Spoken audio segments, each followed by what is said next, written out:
So my dear students, today we are discussing about Laspers index, Purchase index and Fisher's index. इसके लिए मैंने आज आपकी जो टेक्स्ट बुक है उसके दो इलास्ट्रेशन सिलेक्ट किए हैं, illustration number 11 and illustration number 14। दोनों इलास्ट्रेशन से आपको ये तीनों के बारे में कंप्लीट आइडिया आपको मिल जाएगा। लास्पर्स index, Purchase index and Fisher's index. This one is the most important concept for your board examination और इसका भी वेटेज है कंप्लीट 5 मार्क्स।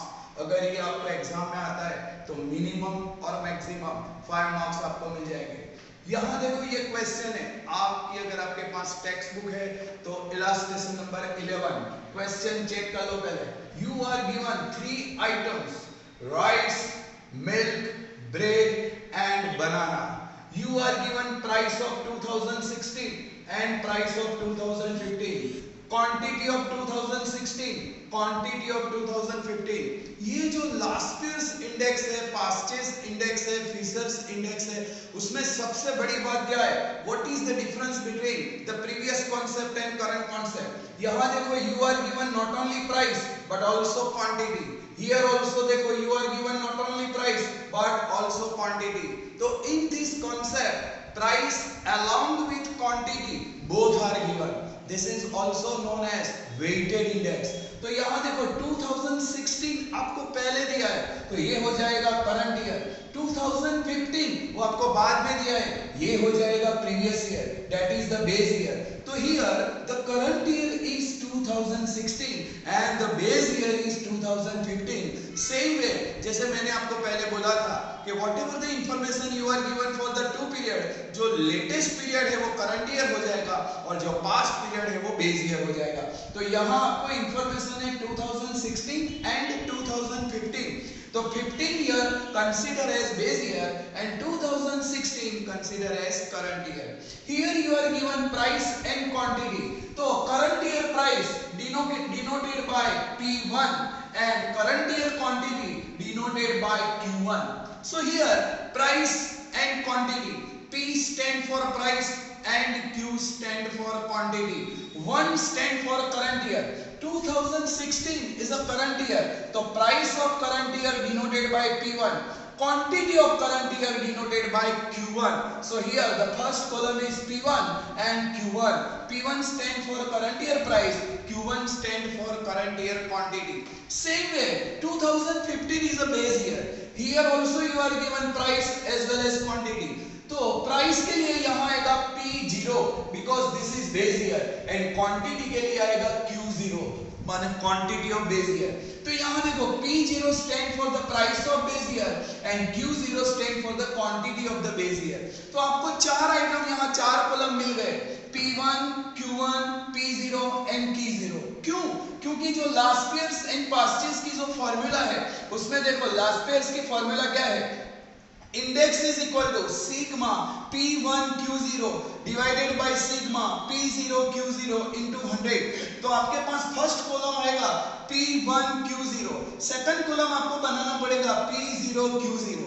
Purchase की फॉर्मूला क्या है? sigma P1 Q1 divided by sigma P0 Q1 into 100। तो आपको यहाँ एक नया कॉलम आएगा P1 Q1 and the last column आएगा P0 Q1। और बाद में जो फिशर्स की फॉर्मूला है उसमें तो नया कुछ नहीं करना है, ये जो लास्पर्स का एंड Purchase का जो इंडेक्स आएगा वो दोनों को अंडर रूट कर देना है तो आपको आंसर मिल जाएगा। माने 3 है यहाँ formula actually Laspeyres, Purchase and Fisher's, लेकिन आपको इंपॉर्टेंट देना है लास्पर्स एंड Purchase को क्योंकि फिशर तो इन दोनों में से आपको डायरेक्ट मिल जाएगा। अब यहाँ देखो कैसे होगा, तो यहाँ देखो फर्स्ट कॉलम में P1 Q0 माने price of current year into quantity of base year. तो देखो P1 माने फर्स्ट कॉलम एंड Q0 माने लास्ट कॉलम। तो first column multiplied by last column 40 into 1 40। अब देखो यहाँ 44 into 12 माने 528, 50 into 2 माने 100 एंड 36 into 2 माने 72। तो P1 Q0 का मीनिंग क्या होता है? Price of current year into quantity of base year, तो P1 इनटू Q0, तो देखो फर्स्ट कॉलम 40 इनटू 1, अगेन देखो 40, 44 into 12 528, 50 into 2 100 and the 36 into 2 72. Same way आपको नेक्स्ट कॉलम लेना है P0 Q0, P0 माने ये रहा देखो price of base year, Q0 माने क्वांटिटी ऑफ बेस ईयर, तो दोनों यहाँ देखो 0 है, माने प्राइस भी बेस ईयर की एंड क्वांटिटी भी बेस ईयर की, तो P0 Q0 दोनों को मल्टीप्लाई करो, देखो 39 into 1 39, 40 into 12 480, 45 into 2 90 and 30 into 2 60, तो ये आपको सेकंड कॉलम मिल गया। Then the third column P1 Q1, P stand for price and Q stand for quantity and number 1 है यहाँ, दोनों में 1 1 माने करंट ईयर, तो ये रहा देखो price of current year and quantity of current year, P1 Q1 दोनों को मल्टीप्लाई करो, 40 into 1.5 that is 60, 44 into 10 माने 440, 50 into 1.5 माने 75 and 36 into 1.5 माने 54, ये थर्ड कॉलम मिल गया।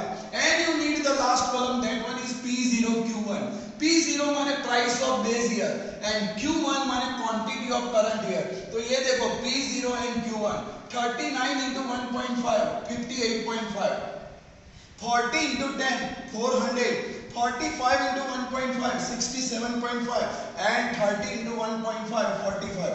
अब ये लास्ट जो चार कॉलम है P1 Q0 उसका टोटल करो 740, P0 Q0 इसका टोटल करो 669, P1 Q1 उसका टोटल करो 629 and the last P0 Q1 उसका टोटल करो 571। ये आपके आंसर के लिए मोस्ट इंपॉर्टेंट है, इसमें अगर आपने कहीं भी एक जगह गलती कर दी तो सब रॉन्ग हो जाएगा, क्योंकि ये देखो चारों इंपॉर्टेंट है। सबसे पहले आप लास्ट पेयर्स का इंडेक्स फाइंड करना है, तो न्यूमरेटर क्या आएगा सिग्मा P1 Q0 माने फर्स्ट कॉलम का total 740 divided by sigma P0 Q0 माने यहाँ टोटल देखो 669 into 100, 740 डिवाइडेड बाय 669 into 100 माने आपका लास्ट पेयर्स का इंडेक्स मिल गया 110.61। वैसे सेम वे आपको जाना है पास्चेस इंडेक्स, इसकी फॉर्मूला है sigma P1 Q1 divided by sigma P0 Q1 into 100, तो ये रहा देखो P1 Q1 का ग्रांड टोटल एग्रीगेट 629 वो न्यूमरेटर आएगा एंड जो लास्ट कॉलम है P0 Q1 उसका टोटल है 571 वो डिनोमिनेटर जाएगा डिवीजन में इनटू 100 करो, तो आपको लास्ट पास्चेस का इंडेक्स मिल गया आपको 110.16, तो ये लास्ट पेयर्स का इंडेक्स है, ये पास्चेस का इंडेक्स है। अब आपको फीसर का इंडेक्स भी आप फाइंड कर सकते हो, लेकिन इसके लिए कुछ ज्यादा मेहनत करने की या हार्ड वर्क करने की जरूरत नहीं है।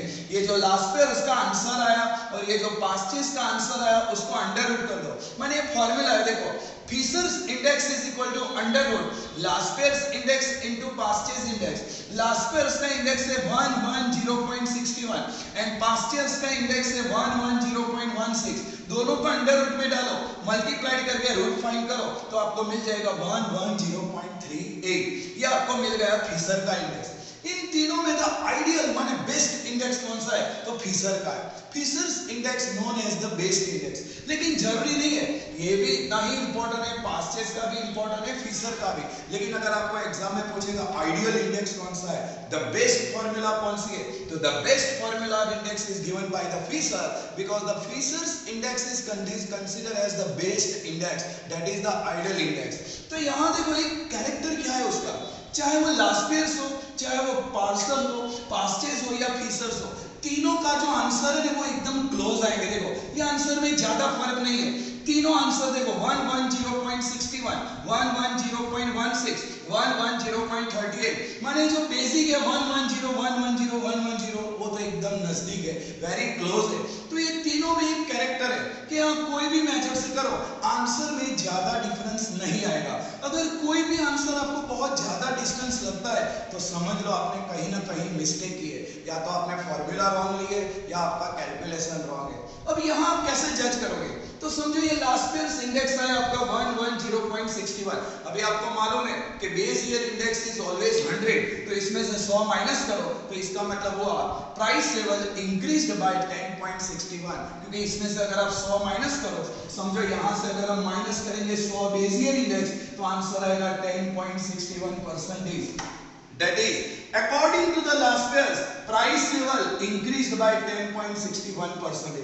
सेम वे आप पास्टेज से भी आप जस्टिफाई कर सकते हो। इसका इंडेक्स है 110.61, माइनस करो बेस ईयर इंडेक्स 100 तो आपका आंसर आएगा 10.16%। इसका मतलब ये हुआ कि according to Paasche's price level in the current year increased by 10.16%। Same way Fisher से भी आप जस्टिफाई कर सकते हो। फीसर का आंसर है 110.38, माइनस करो बेस ईयर इंडेक्स 100 तो आप जस्टिफिकेशन ले सकते हो कि इन the current year price level gone up by 10.38%। तो ये देखो, ये तीनों फॉर्मूला है, मोस्ट इंपॉर्टेंट है और ये टेक्निकल है। इसमें थोड़े हाई लेवल के एग्जांपल भी आते हैं, लेकिन वो हम बाद में डिस्कशन करेंगे। अब एक और भी एग्जांपल है जो है इलस्ट्रेशन नंबर 14, ये भी आपकी टेक्स्ट बुक का है। देख लो, यहाँ भी आपको क्या दिया है, 3 आइटम है A, B, C, 2014 एंड 2015।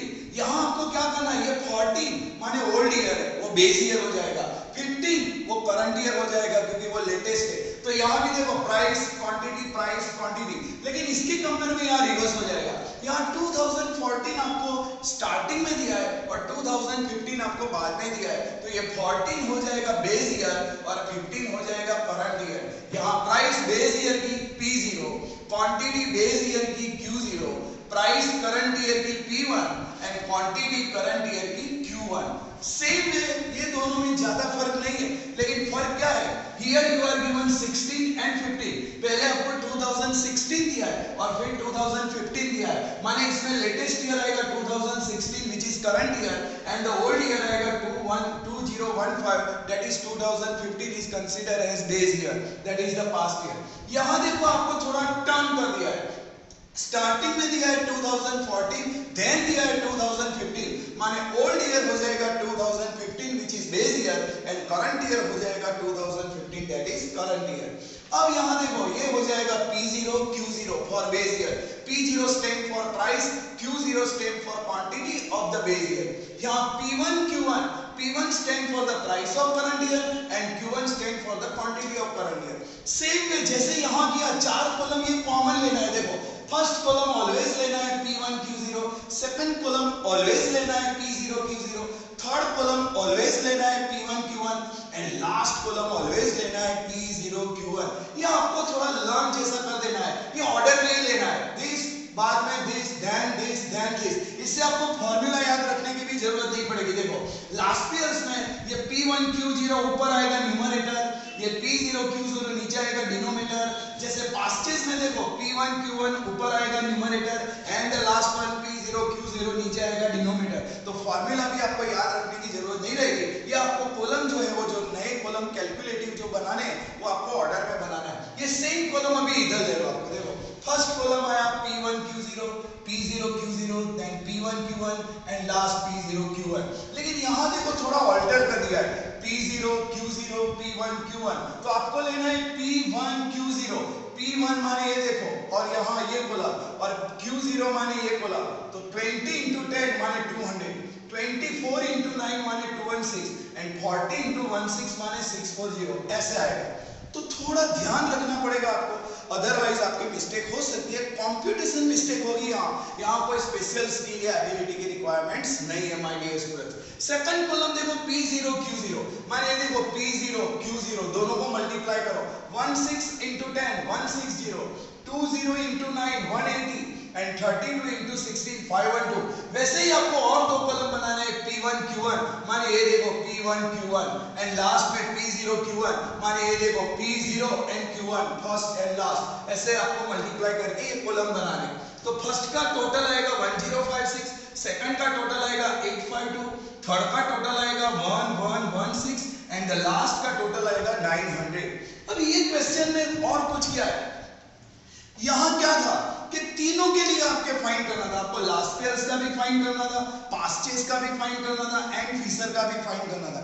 यहां आपको क्या पूछा है, लास्पेयर्स के बारे में क्वेश्चन नहीं है, पास्चेस के बारे में आपका क्वेश्चन नहीं है, आपको डायरेक्ट फाइंड करना है फिशर का। तो फिशर में क्या करना है, देखो फिशर इंडेक्स, यहां तो देखो आपके पास लास्पेयर्स का आंसर था, फिशर का आंसर था, तो आपने दोनों में अंडर रूट कर दिया तो आंसर मिल गया। लेकिन यहां आपको फॉर्मूला अप्लाई करनी पड़ेगी। तो ये भी देखो एक कॉमन सेंस है, देखो यार जो लास्पेयर्स की फॉर्मूला है ना वो अंडर रूट में आगे ले लो, इनटू जो पास्चेस की फॉर्मूला है ना वो अंडर रूट में पीछे ले लो। माने आगे देखो लास्पेयर्स की फॉर्मूला इनटू पीछे पास्चेस की फॉर्मूला, उसका अंडर रूट करो एंड देन इनटू 100 करो। तो यहां देखो P1 Q0 माने फर्स्ट ऊपर 1056, P0 Q0 सिग्मा माने ये second total 852 into P1 Q1 माने 1116 थर्ड टोटल ऊपर and the last 900 last total division है। This divided by this into this divided by this, इसका डिवीजन आएगा 1.24 इनटू इसका भी डिवीजन आएगा 1.24, लेकिन दोनों अंडर रूट में इनटू 100। ये 100 बाहर रहेगा, ये जो 100 है वो अंडर रूट में नहीं लेना है, रूट के बाहर लेना है। तो ये देखो 1.24 इनटू 1.24 अंडर रूट में, उसका आंसर आएगा 1.5376 और उसका फाइनल रूट आएगा 1.24। ये 100 जो है वो आउट ऑफ द रूट रह गए, माने ये देखो 100 out of the root, 100 out of the root, 100 out of the root, माने दिस इनटू दिस करो, आपका अल्टीमेट आंसर आएगा 124। ये फिशर का इंडेक्स आपको मिल गया। अब यहां से आप जस्टिफाई कर सकते हो, माइनस करो 100 बेस ईयर इंडेक्स, तो आंसर आया +24%। माने आप कंपेयर कर सकते हो, जस्टिफाई कर सकते हो कि current year price level gone up by 24%।